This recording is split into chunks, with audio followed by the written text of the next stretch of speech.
Hey, this is John with the Pet Glider. Want to give you guys a quick overview on how we trim nails here at the Pet Glider.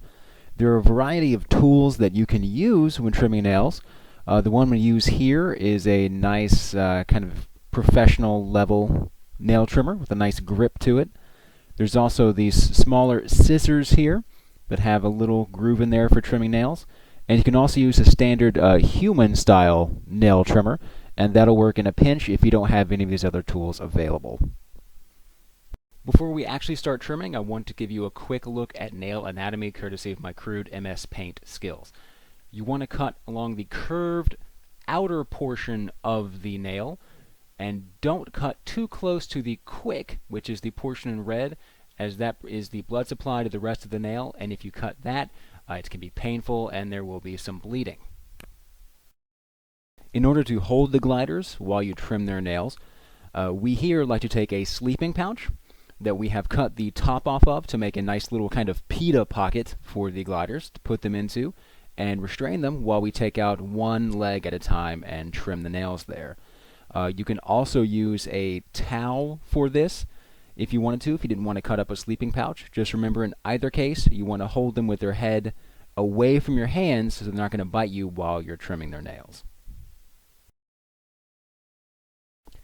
Alright, I've got my setup here with my nail trimming pouch handy, my particular weapon of choice, which should be available soon on our website if it's not already, and some treats to have handy. I like to use treats when trimming their nails because not only does that keep their little mouths busy so they don't bite me if they're in a biting mood, but it also pairs the nail trimming experience with a positive reinforcement, so it's something that won't be as much of an ordeal for them. So I'm going to get this nice little guy out here and into the pouch where I've put some worms. Once he's munching down on the worms, I check him out and kind of see what his orientation is and see which limbs that I want to start with at that time. Here his legs are free, so I'm going to go ahead and start trimming those. With the back legs, if they're calm, you can usually pull those up and trim them while they're eating without having to restrain their head away from you. I think that helps keep them a little calmer.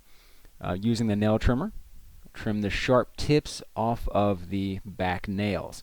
However, on the back legs of sugar gliders, there are two smaller nails that are connected, kind of a grooming comb. You don't want to cut those. Leave those intact so they can groom themselves. With the front legs, I usually have to restrain the head so that they don't bite me. And always get a nice grip on the worms there. So I grab his hand, kind of spread the nails out, and proceed to trim the sharp tips off of those nails. I'm going to speed up the rest of the nail trimming process here just a little bit now that you've seen the method we use to hold the gliders here. You just kind of rotate them around in the pouch, making sure to keep their head restrained firmly, but not too firmly, in case they want to try to bite you during this. One piece of advice I'd like to give you is that if you're having trouble trimming a particular nail, I'd much rather you leave that nail long than risk cutting into the quick. That's when you cut too far toward the base of the nail, and that can actually cause bleeding, can be a little painful for the guys. If that does happen, however, don't panic.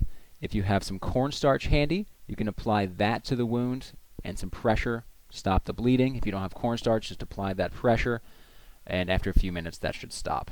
Wash off any excess cornstarch you have on there if you did use that.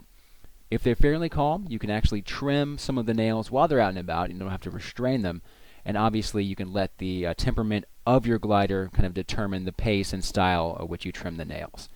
This isn't the only way to do it, but this is the way that we find best. Especially with this little tool here, that makes it rather handy, but if you don't have access to that, you can use the other tools as well. It's pretty much just as easy. Even the human style nail trimmers, that can work. You just have to be a little more careful and slow when you trim those nails.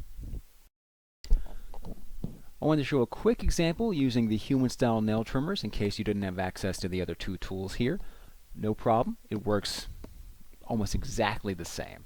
I personally find I have to lean a little bit closer with this style of nail trimmer than I would with the other one, move a little bit slower, but it's definitely doable. I just restrain them using the pouch here, take out a limb at a time, and trim the sharp tips off of the nails. Since this style is just a little bit more difficult to use, if you're having trouble, I'd again rather you keep the nails too long than risk cutting them too short and cutting into that quick. Of course, though this method works best for us, you might find that, depending on the temperament of your gliders and the materials you have on hand, a different method might work better for you, and if it does, that's great. I'd rather use that one as well. But I'm hoping that this video will serve at least as a baseline for trimming your glider's nails in order to keep playtime as pain-free as possible. Thank you so much for watching, and remember, you can check out all of our awesome gliders, supplies, and more at thepetglider.com.